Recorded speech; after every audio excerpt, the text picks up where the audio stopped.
мақтайды, қара жолға билесең, бейшекенде мақтайды.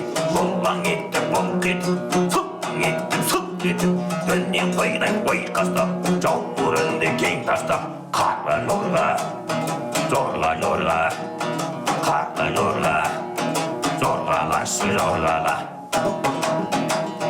Қара жорға болмаса, бидің сәнің келмейді.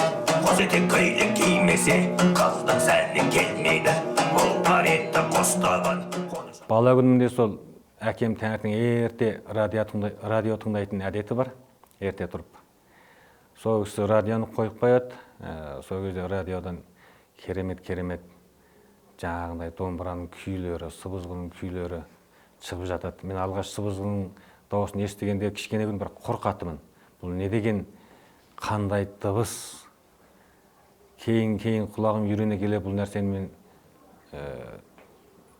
үйренуге әуесім ауды.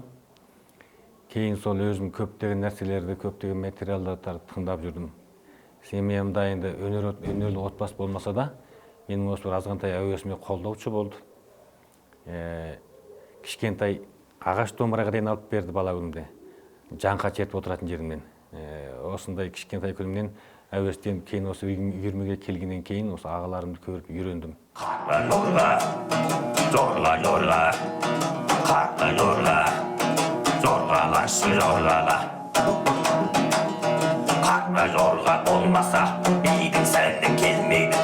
Қос етек көйлек кимесе, қыздың сәнің келмейді.